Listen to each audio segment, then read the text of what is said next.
ஆண்டவராகிய இயேசு கிறிஸ்துவின் நாமத்தில், வல்லமையுள்ள நாமத்தில், கிருபை நிறைந்த நாமத்தில், மகிமையான நாமத்தில் உங்களை வாழ்த்துகிறேன். நீங்கள் சுகமாய் இருப்பீர்களாக, மனரம்யமாய் இருப்பீர்களாக, நிறைவாய் இருப்பீர்களாக. காரணம், நிறைவானது வரும்போது குறைவானது ஒழிந்து போகும்.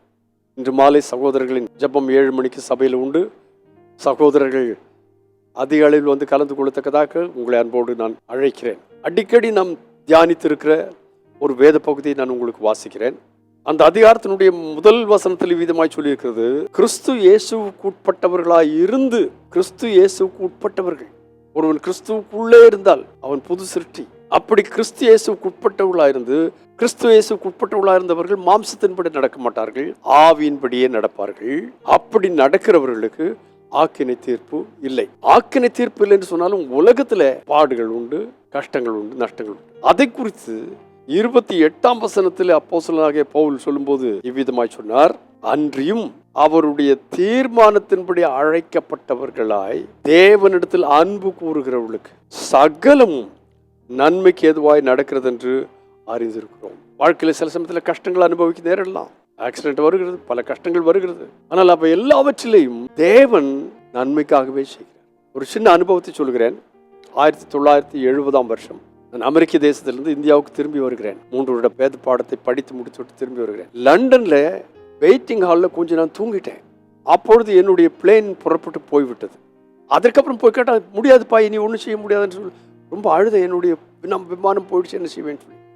கொஞ்ச நேரத்தில் மெசேஜ் வருகிறது, நான் புறப்பட இருந்த அந்த விமானம் ஆல்ப்ஸில் மோதி, சுவிட்சர்லாண்டில் மோதி அத்தனை பயணிகளும் இறந்து விட்டார்கள். 3 பேர் தான் தப்பிச்சோம், லேட்டாக வந்ததுனால. ஒருவேளை அந்த பிளேனில் நான் ஏறி போயிருந்து சீக்கிரம் போக முடியலேன்னு யோசித்தேன். ஆனால் என்னாச்சு, அன்றைக்கு தப்பித்தவன் 70ஆம் வருஷத்துலேருந்து இந்த 2026ஆம் வருஷம் வரைக்கும் ஜீவனோடு இருந்து கர்த்தருடைய வசனத்தை சொல்கிறேன். அல்லேலூயா. ஆகினாலே திரும்ப இந்த வசனத்தை சொல்கிறேன், அவருடைய தீர்மானத்தின்படி அழைக்கப்பட்டவர்களாய் தேவனிடத்தில் அன்பு கூறுகிறவர்களுக்கு ரொம்ப முக்கியம், சகலமும் நன்மைக்கு ஏதுவாய் நடைபெறுகிறது. உங்கள் வாழ்க்கையில் நீங்கள் எந்த வழியாய் கடந்து செல்கிறீர்கள் என்று சொல்லி சங்கடப்படாதீர்கள். காரணம், சகலமும் நன்மைக்கு ஏதுவாய் செய்கிறவர். ஆனால் ஒரே ஒரு கண்டிஷன், தேவனிடத்தில் அன்பு கூறுங்கள். பரிசுத்த பிதாவே இயேசுவின் நாமத்தினாலே இன்றைக்கு தந்தை இந்த நல்வசனங்களுக்கு ஸ்தோத்திரம். வார்த்தைகளின் வழி நடந்து, glory to God, எங்களுடைய வாழ்க்கையில் எல்லாம் நன்மைக்காக நடக்கிறது என்று அறிந்து உணர்ந்து எங்களுடைய ஓட்டத்தை பொறுமையோடு தொடர்ந்து ஓட கர்த்தர் உதவி செய்யணும். உங்கள் நாமத்தை மைப்படுத்தணும். இந்த அநேகருக்கு இன்றைக்கு தைரியப்படுத்தவர வார்த்தையாக மாற்றி போடு சுவாமி, இயேசு கிறிஸ்துவின் நாமத்தில் பிதாவே, ஆமென்.